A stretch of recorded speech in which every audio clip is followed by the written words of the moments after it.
Yo, what it do, YouTube? What it do, man? What it do? Man, let me tell you, man. It's gonna be a tough next 4 days. Um, and honestly, it shouldn't be that way. But unfortunately, you have people in the world who are going to take anything and they're gonna make a narrative, right? It's just at this point, it's just gonna be a fact of life at this point.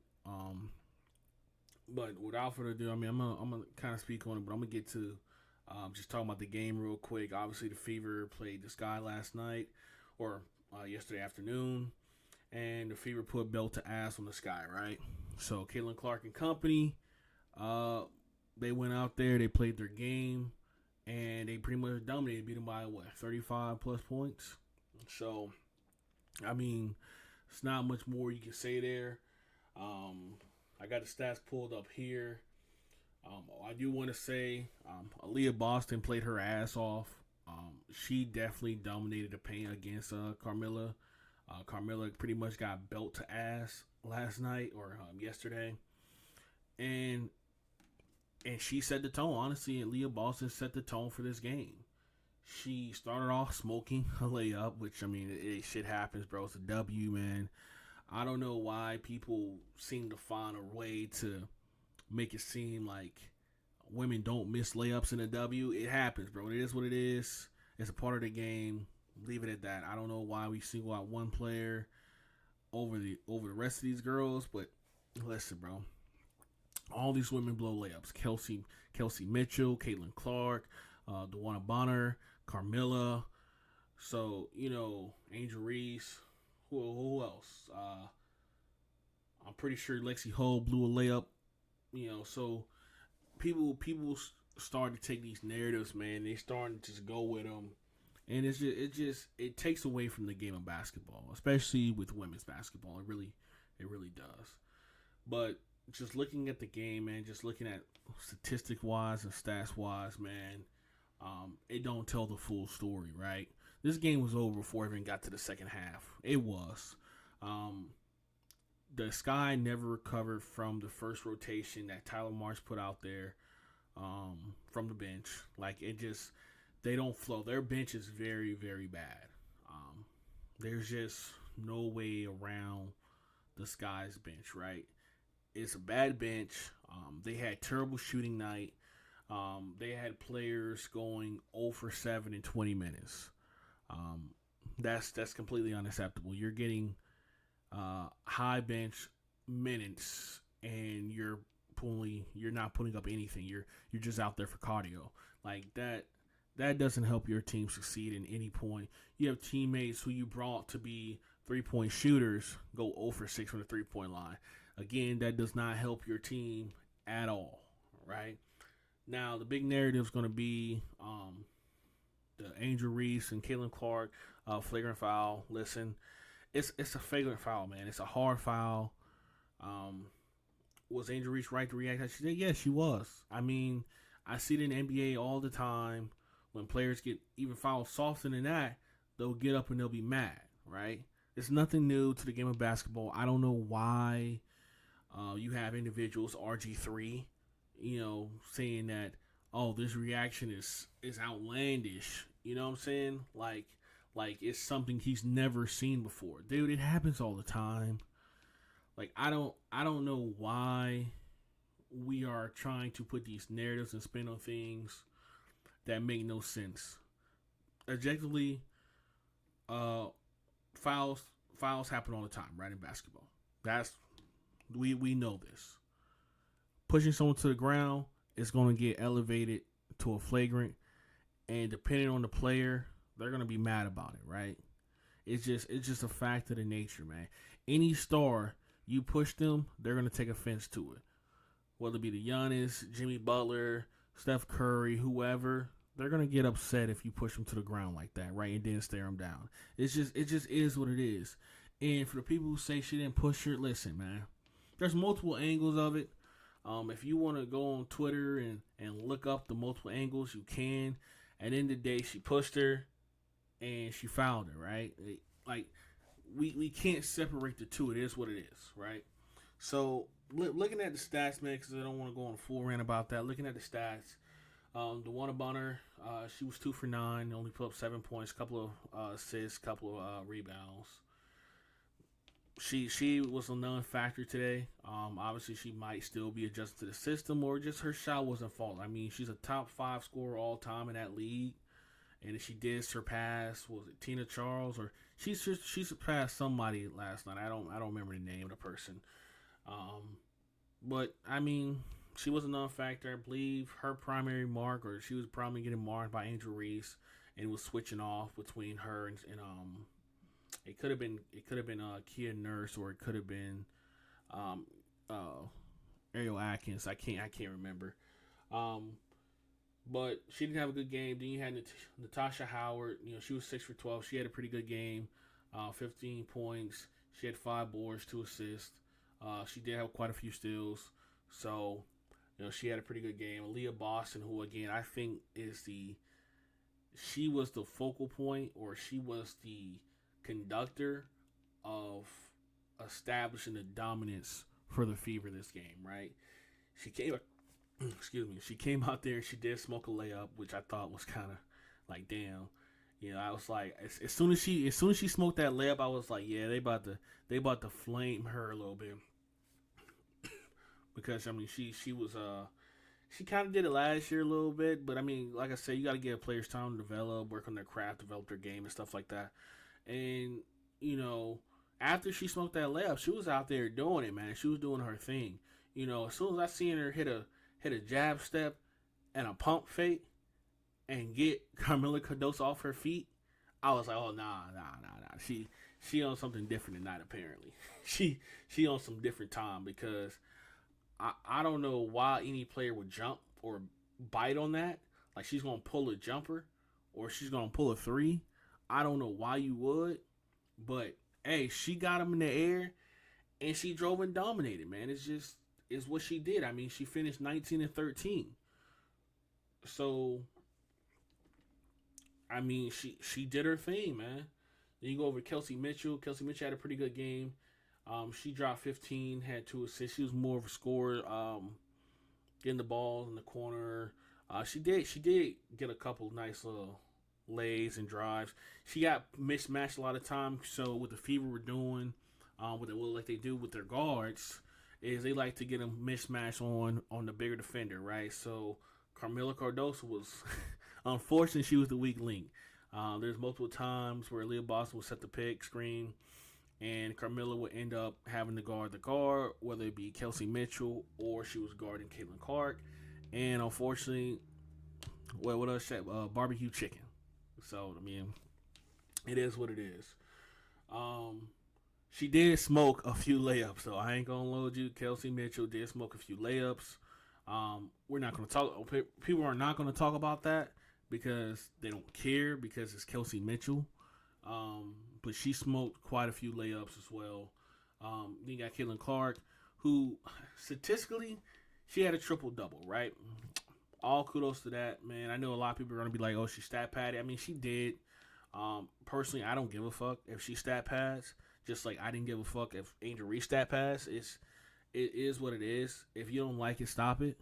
But one thing I will say about that, bro, keep it fair across the board, right? If you're gonna clown Angel Reese and say that she was stat padding, then you need to keep that same energy for Caitlin Clark and say, yeah, no, she did stat pad, because she was out the game in garbage time, out the game, and requested to come back in to get the triple dub.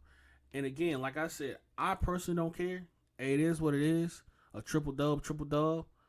But don't try to move the goalpost for one player versus another, because you just look silly and goofy, and you look like a casual fan of the game, right? Lexi Hole, I'm not gonna get on the bench. The bench was a non-factor. Lexi Hole, she continued where she left off on Unrivaled, making brick houses. you know, I don't mind Lexi Hole, but that girl, man, I don't know, man. Her shot is definitely off. 0 for 4 for 3, 4 for 10 for the whole game, 9 points.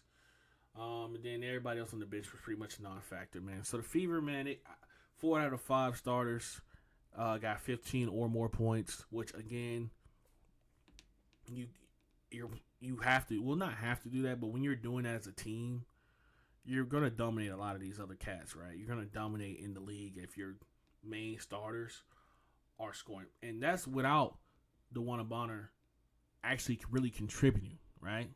Because she only has 7 points.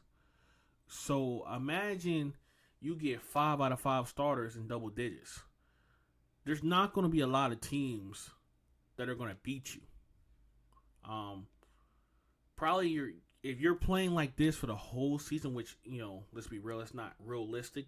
But if you're playing like this the whole season, your main competition is probably going to be, Liberty, who are the defending champs, the Aces, the Mercury actually. I'm sorry, not the Mercury. The Sparks actually look pretty good with Kelsey, and Kelsey just dropped 37 the other night. So, the Sparks might be into something, with that Kelsey, Regina. I believe it's Regina, and I don't know if Cameron Brink is back yet.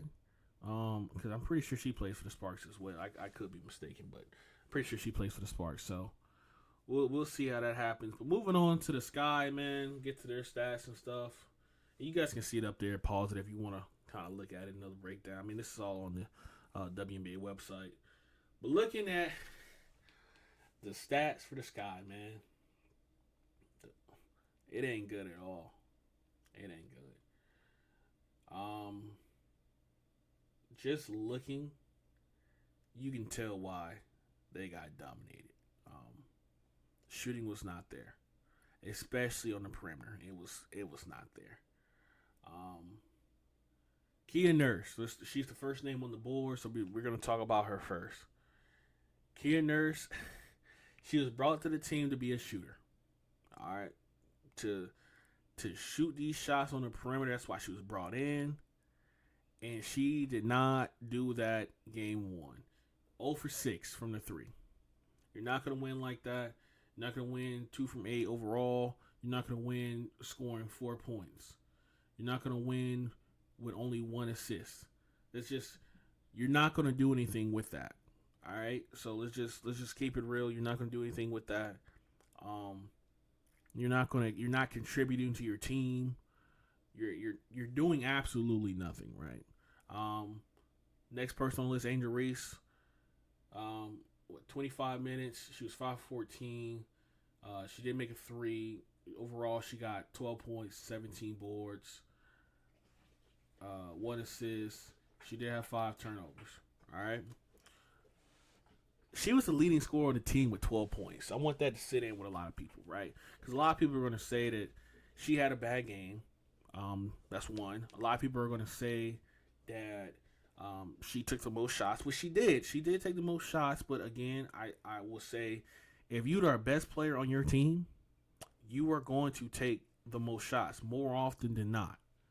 So she did, and I'm not mad at her for doing it because, again, this game was over before the third quarter even started. Before halftime was over, this game was over. Anyone who watches basketball knew this game was over at halftime. Just with the way it was being played. How the Sky were allowing the Fever to do what they wanted to do on offense, right? And you say, oh, well, what do they want to do on offense? Listen, they run the Fever run the same set. They did it with Christy Sauce, and they're doing with the White, the new coach they got. They're trying. If they want CeCe to score, this is what they're gonna do. They're gonna bring Aaliyah Boston up from the paint. She's gonna set a screen. She's gonna get whatever defender that is on her, that is marking her off, to get a mismatch, or not even get a mismatch, just to get the separation, right? So she'll come up at the 3, set the screen, just so CeCe can go to her left and jack the 3.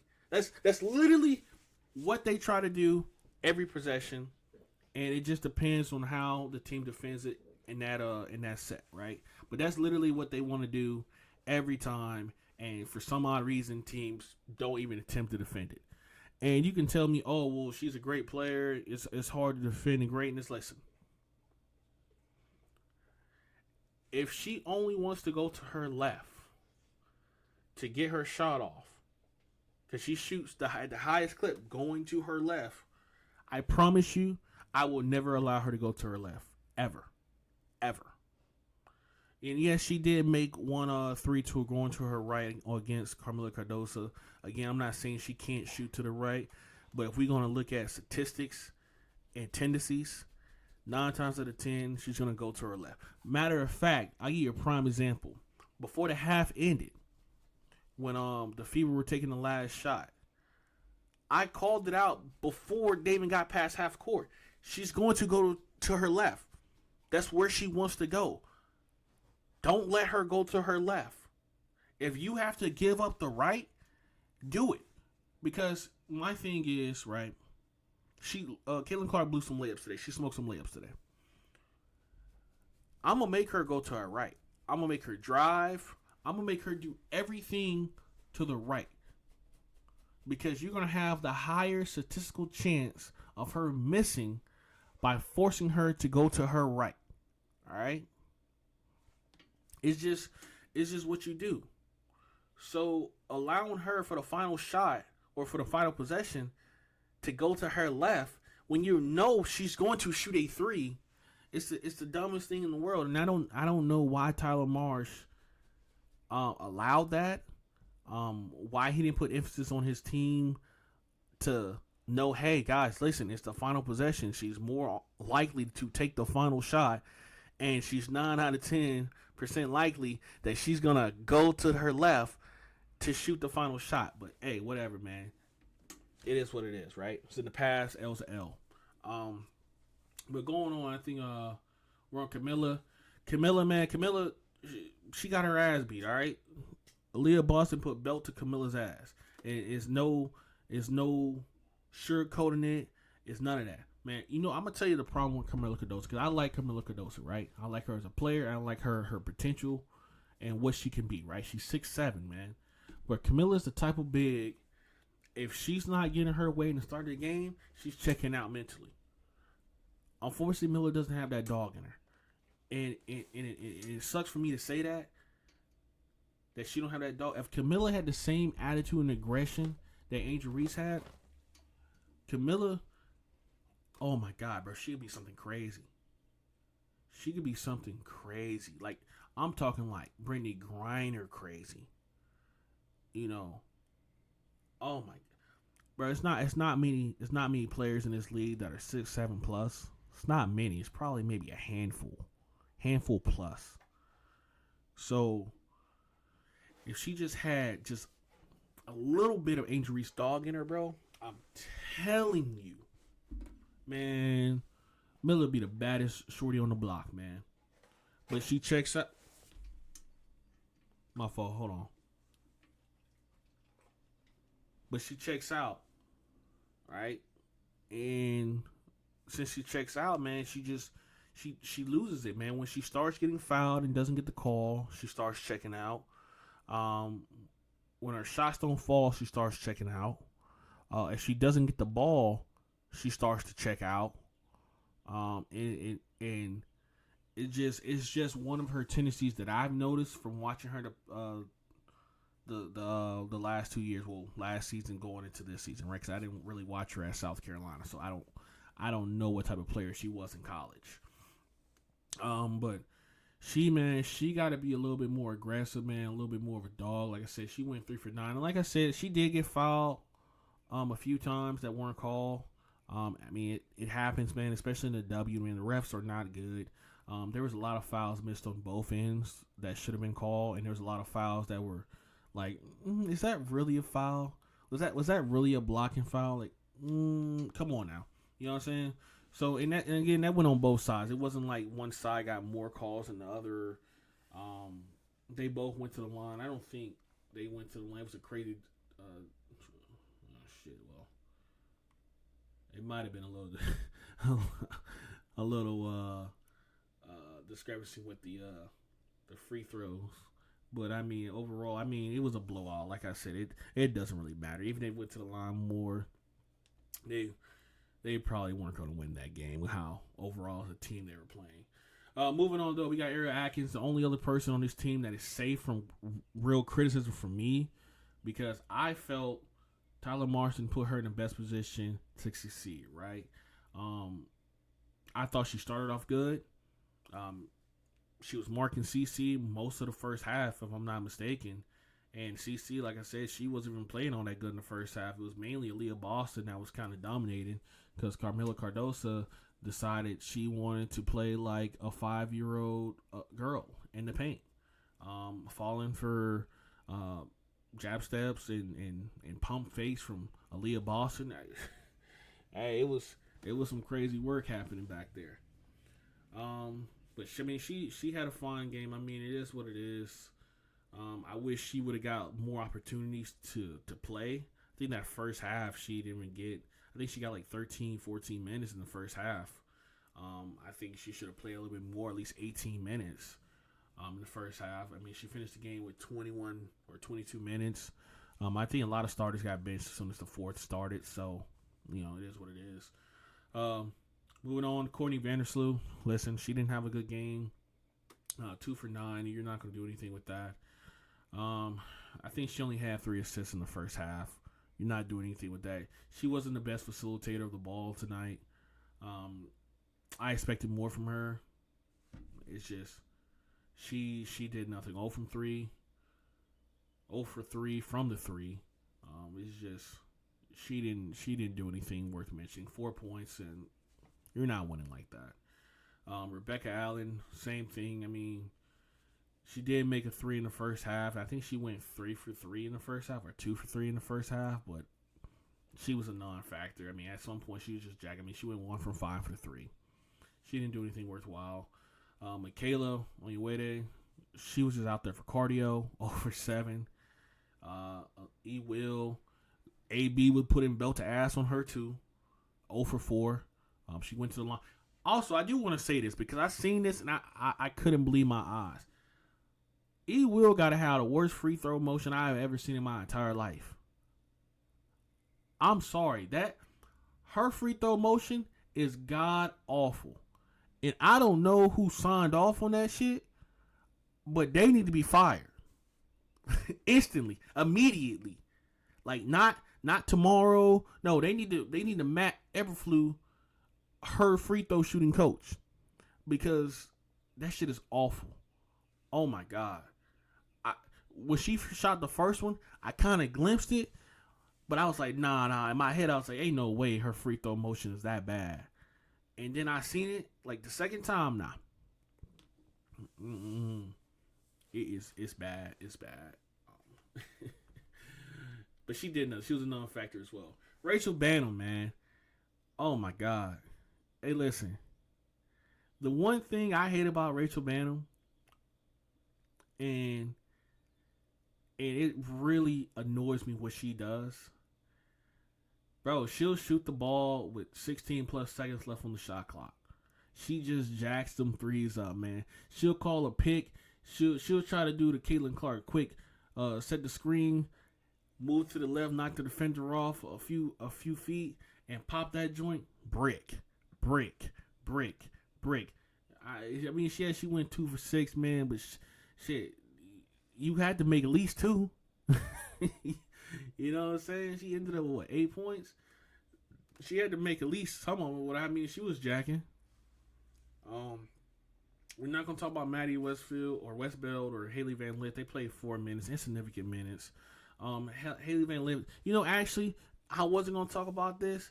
But Haley Van Lith, I have no clue why she didn't play more.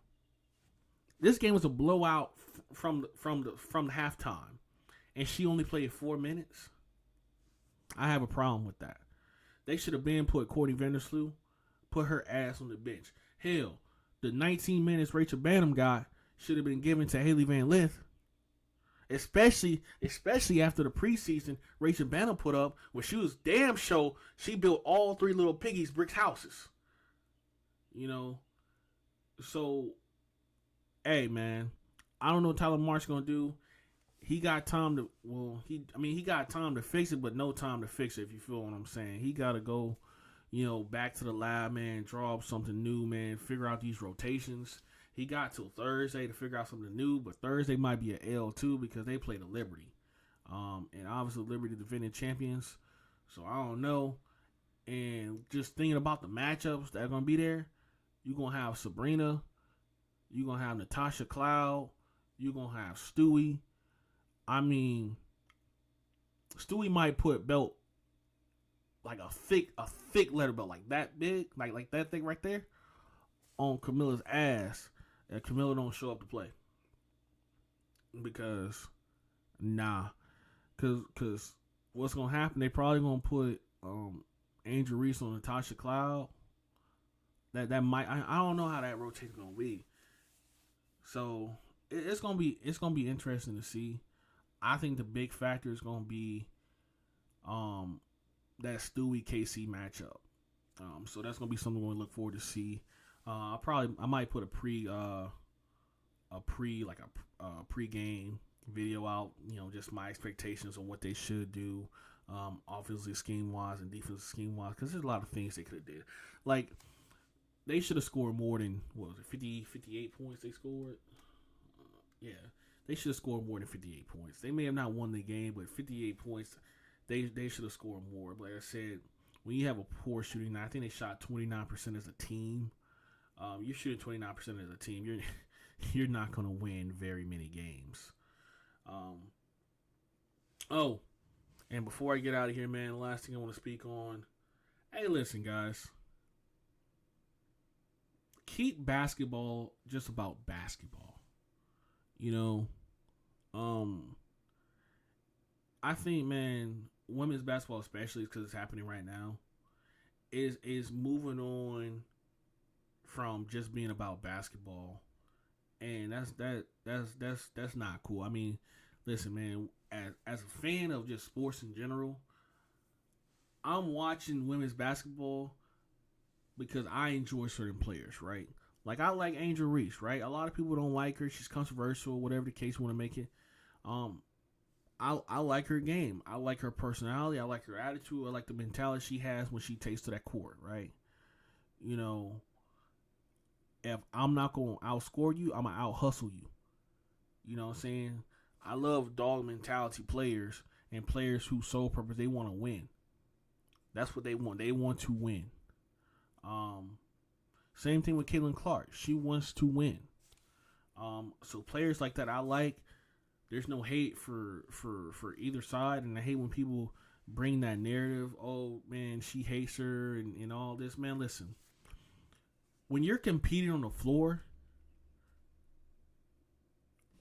all friendship, all that goes out the water, man. So no one should be friends on the court. At least when I was growing up, it wasn't no friendly stuff on the field, on the court, on the mats for wrestling. It was, hey, listen, for the next 40 to 50 to an hour, however long this game is, you the enemy.